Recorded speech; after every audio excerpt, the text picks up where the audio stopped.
Nobody actually knows why our hunter-gatherer ancestors made the sudden transition to agriculture. It's one of the great mysteries of human history. Hunter-gatherer economies always focused on the here and now. People did not spend a great deal of effort doing anything which was more than meeting their specific needs for that day. In agricultural societies, on the other hand, everything was to do with forward planning. Everything was to do with being future-focused. Much of our financial vocabulary comes from this basic idea of herd management. Protecting your assets is exactly like having a young herdsman standing there protecting it from potential predators. You see these references and we forget them, but so many of the concepts around which we organize our economy now actually have their roots firmly planted in the fields of the agricultural revolution, and in many ways are not particularly suitable to the highly automated modern world in which we live in now.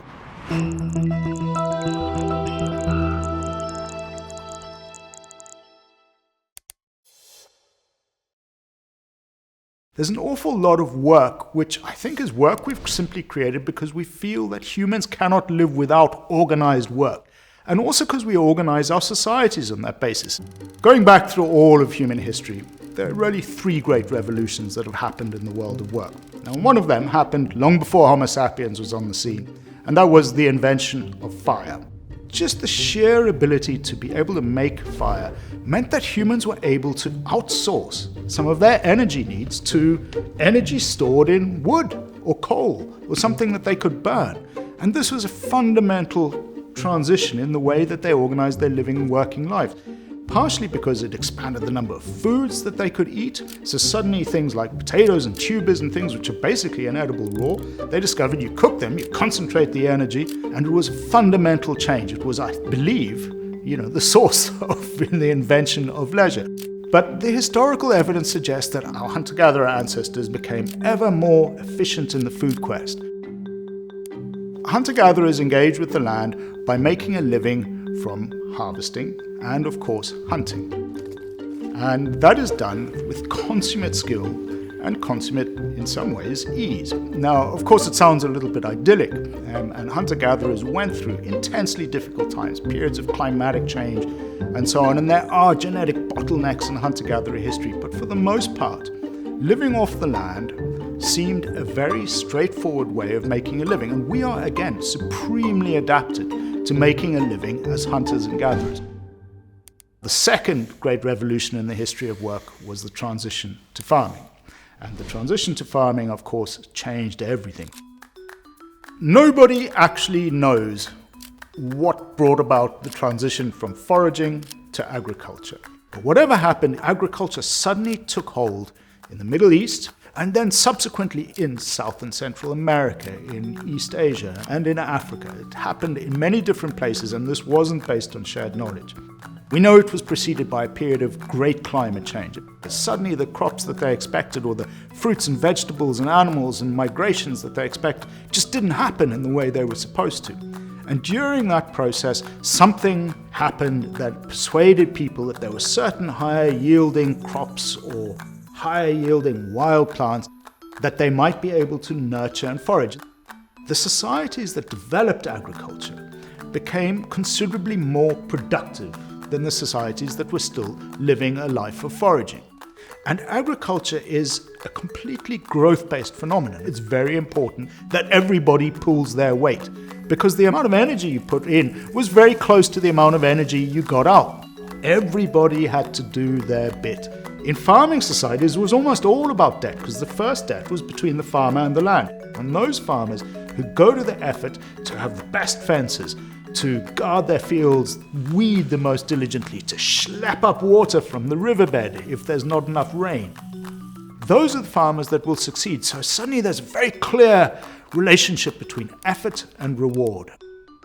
Of course, the transition to agriculture involved two things. One thing was domesticating plants like wheat and maize and so on, and the other thing, of course, was domesticating livestock, and in particular livestock like sheep and goats, and perhaps most importantly of all, cattle. Now, when we think about cattle and cattle herds, we have to understand that early agricultural societies, meat was something very expensive and very rare. And in fact, what people used livestock for, in particular cattle, was actually to do work. Cattle basically could do labor for you. And cattle, in a sense, produce the basis of what our idea is of an asset base. So there's no coincidence that the word cattle and the word capital have the same etymological roots. They mean the same thing. So when we talk about capital and capital growth, actually the metaphor is very much a herd of cows. This supports larger populations. And populations always grew rapidly to the maximum size, the maximum productivity of that land.